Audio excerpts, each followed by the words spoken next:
Welcome to Charles Travels, the podcast where we explore the most fascinating stories from around the world. I'm your host, Charles, and I'm excited to share today's tale with you. Imagine a river in India, considered sacred by millions of people, where loved ones' ashes are scattered as a final rite. But what happens when families can't make the journey to this river, known as the Ganges? Well, we found a remarkable story in Florida, where a river has become a substitute for this ancient tradition. In the small town of Old Town, Florida, there's a motel that backs up to the Suwannee River. It's owned by Vasanti Doshi, an Indian woman who moved to the United States with her husband Paresh.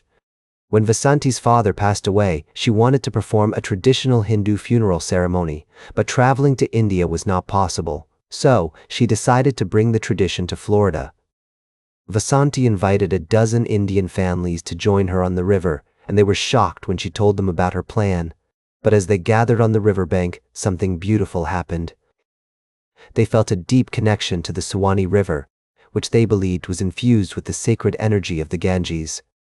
Today, Vasanti's motel has become a gathering place for families who come from all over to perform their own funeral ceremonies on the river. As we delve deeper into this story, we met Vasudha Narayanan, a professor at the University of Florida who studies Hindu traditions. She explained that Hindus believe that sprinkling ashes in the Ganges liberates the soul from the body, and local rivers like the Suwannee can become a substitute for this sacred ritual. We also had the chance to witness one of these ceremonies, where families light lamps, sing traditional songs, and release paper boats carrying flower petals onto the river. It's a truly moving experience, and one that highlights the power of tradition and community. As we travel around the world, we often stumble upon unexpected stories like this one, which remind us of the diversity and richness of human experience. The Suwannee River in Florida may seem like an unlikely place for a Hindu funeral ceremony, but as we've seen, it's become a sacred spot for many families. We'll be right back with more fascinating travel adventures on Charles Travels. Welcome back to Charles Travels. As we continue our journey through the stories that shape us, I want to share with you a conversation that caught my attention recently. It's about the power of self-reflection and the importance of embracing our imperfections. Mel Robbins, a well-known podcaster and author, opens up about her early failures and how they've shaped her into the person she is today. As I listened to her story, I was struck by her honesty and vulnerability. She talks about struggling with anxiety, unresolved childhood trauma, and self-hatred, and how these challenges affected not just her own life, but also her relationships with others.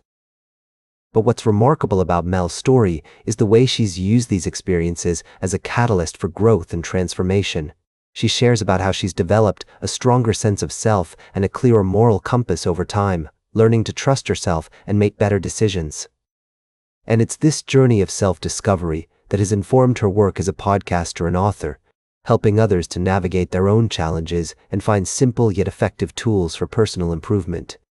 As I reflect on Mel's story, I'm reminded that we all have our own struggles and imperfections. But it's how we respond to these challenges that matters. Do we let them define us, or do we use them as an opportunity to learn and grow? Mel's journey is a powerful reminder that it's never too late to make a change, and that the most important person we need to answer to is ourselves. As we take a moment to reflect on our own lives and the challenges we're facing, I want to leave you with a question. What are the areas where you're struggling, and how can you use those struggles as a catalyst for growth? Take a deep breath, be kind to yourself, and remember that you're not alone. Welcome back to Charles Travels, folks. As we wrap up our journey today, I want to take you to the nation's capital, where a rather contentious construction project has been making headlines. You may have heard that President Trump has been renovating the White House, and one of the most ambitious aspects of this renovation is the construction of a massive ballroom. Now, I know what you're thinking.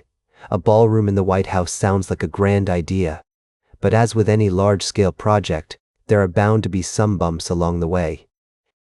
And indeed, it seems that President Trump and the original architect, Jim McCreary, had some creative differences when it came to the size and scope of this new addition.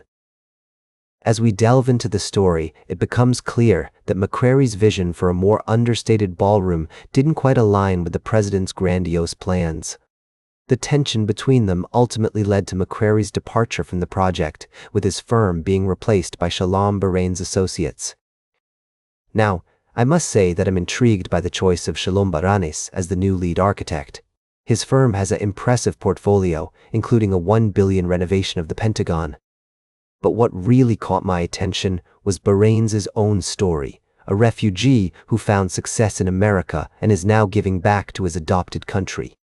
As I reflect on this story, I'm reminded that even in the world of architecture and design, there are always human stories and passions at play.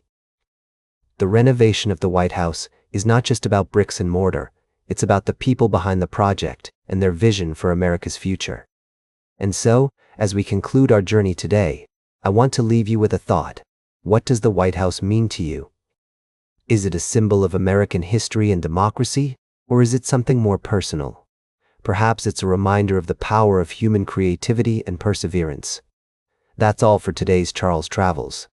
Remember to like, share, and subscribe, and until next time, keep on traveling.